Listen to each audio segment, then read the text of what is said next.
En esa reforma universitaria ya se implementa el modelo tripartito aquí a la Universidad de San Carlos, se le da su autonomía y también su ley orgánica se formula del 45 al 47. Entonces ya tenemos una universidad autónoma ya más popular, que ingresan más sectores de la población a estudiar en educación superior. Entonces ahí tenemos el primer proceso de reforma universitaria para la Universidad de San Carlos. En el siglo XX, en el 44, se le da la autonomía y su ley orgánica. Entonces esto hace que ya la universidad empiece a crecer, tener más asignación presupuestaria.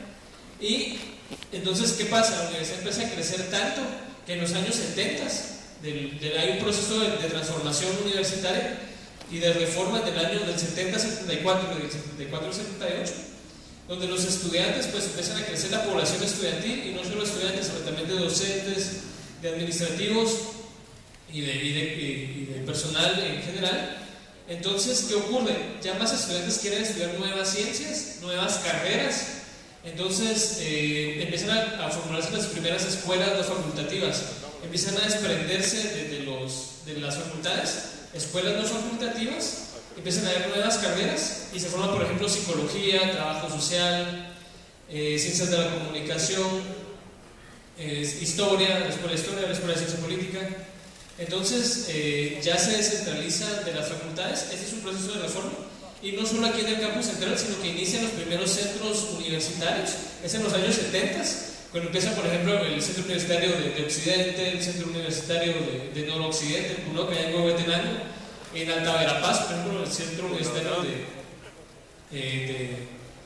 del Norte. Entonces, igual hay en Chiquimula, el Centro Universitario de Oriente.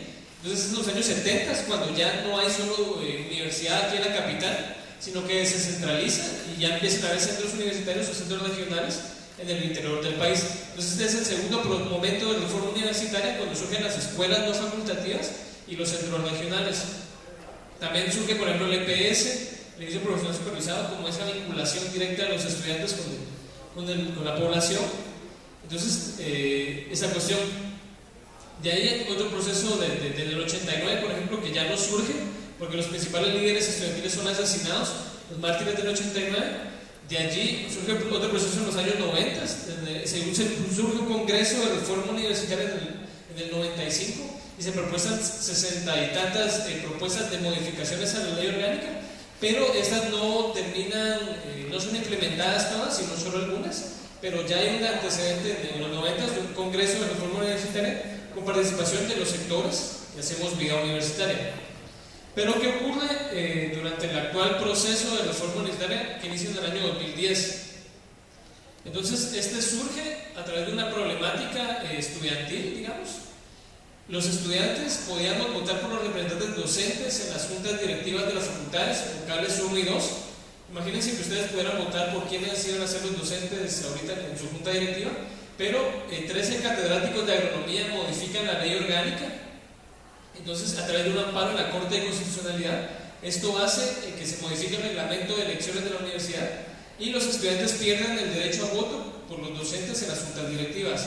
Esto hace que una agrupación que era de un colectivo de asociaciones y de grupos estudiantiles tomaran la universidad 54 días en el año 2010 y se autodenominaron Estudiantes por la Autonomía Universitaria, EPA. No sé si muchos recordarán, digamos, este movimiento en el año 2010, pero que hace que a través de acuerdos con el Consejo Superior Universitario se llegue a un planteamiento que es el de hacer un congreso de reforma universitaria, que todas las problemáticas que tiene la universidad pues lleguen a este congreso y a través de todos los sectores, docentes, estudiantes, profesionales, trabajadores, pues empiecen a debatir y a discutir un modelo nuevo de universidad a través de un proceso de reforma universitaria.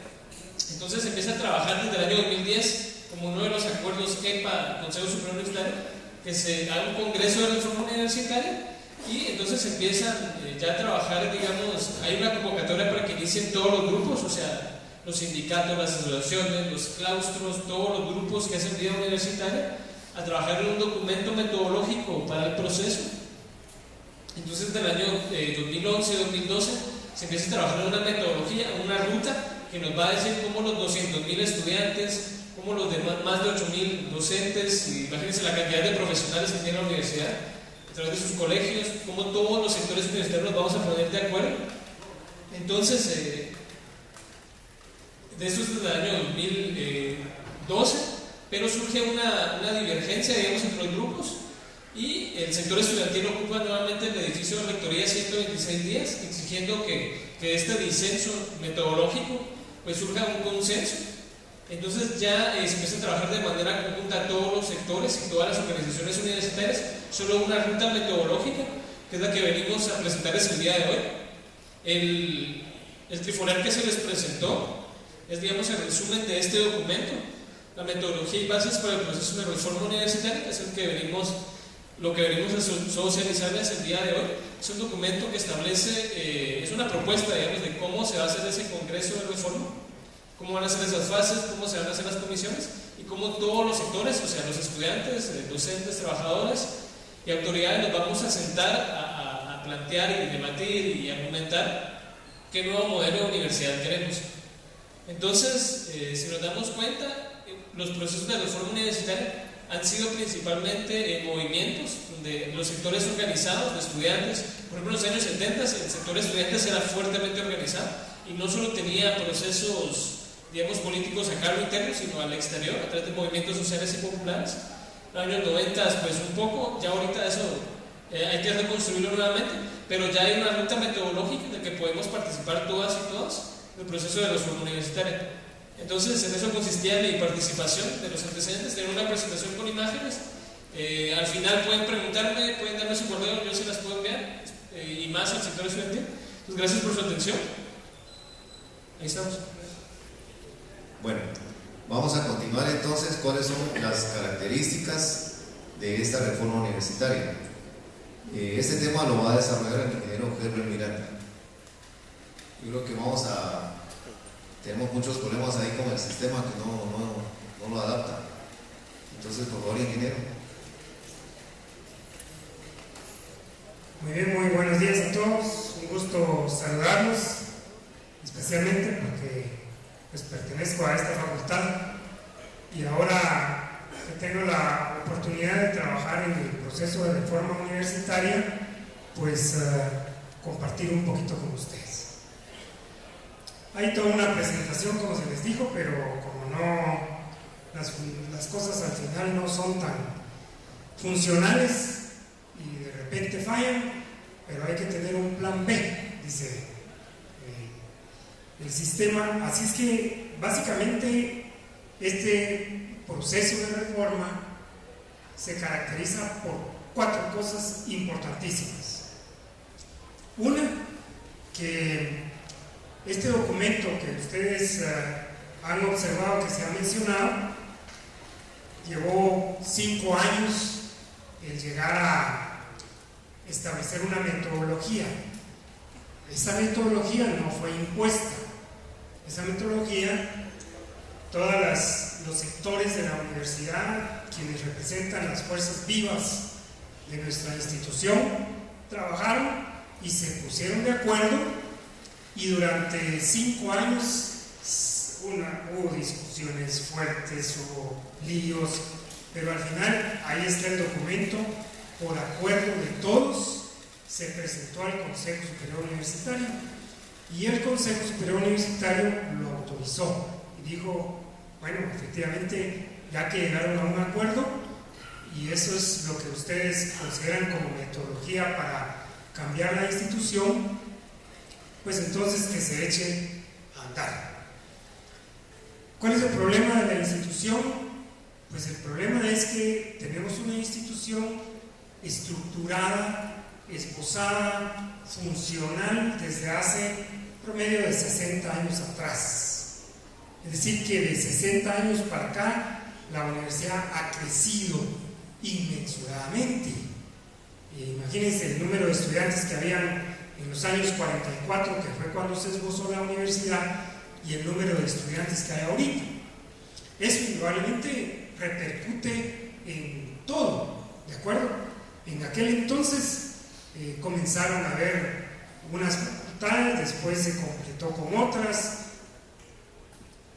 nacen las escuelas, nacen los centros universitarios, y la universidad ha ido desarrollándose un poco, digámosle, entre comillas, sin planificación, de acuerdo a las necesidades del momento, de acuerdo a las inquietudes de mucha gente, de acuerdo a líos. Se peleaban ahí una facultad dentro de sí, se forma la Escuela de Ciencia Política y se queda separada de Derecho.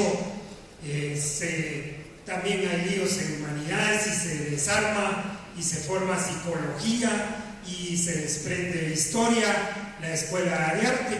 En fin, han pasado muchas cosas sin planificación y nos ha dado la universidad que tenemos hoy por hoy. Buena, mala, con tropiezos, nos guste, no nos guste, ahí está San Carlos. ¿Y qué decimos los San Carlos? A defender San Carlos. Pero llega un momento en que sí necesitamos pues recapacitar de nuevo, refundar nuestra universidad, ver si como está nos gusta o no nos gusta, pero vamos a tener la oportunidad de opinar, ¿de acuerdo? ¿Para cuántos años vamos a diseñar la universidad? No sabemos. Ahorita pues nos tocó vivir 60 años con la misma estructura. Cualquiera podría haber dicho sí, pero debimos de haber cambiado hace rato. Pues sí, pero no se ha podido. Hasta hoy tenemos de nuevo la oportunidad. Dentro de esa oportunidad, ¿cuántos años más nos va a poder ser de base lo que hagamos? Pues a cómo va el desarrollo, no aguantamos 60 años más, ¿verdad? Quizá haya que hacer otra reforma universitaria en un poco tiempo, no me atrevo a decir cuánto, 10 años, 15 años, 20 años, no sé, pero tenemos todos que poner nuestro mejor granito de arena para tener una universidad que nos sea representativa para la sociedad, para el pueblo de Guatemala, que responda a las necesidades de desarrollo y que sea competitiva a nivel internacional para que no nos gane nadie más y tengamos un profesional de calidad. Bueno, pues entonces tenemos la oportunidad de hacer esa reforma universitaria y aquí todos, la universidad nos pide que todos participemos en este proceso de reforma.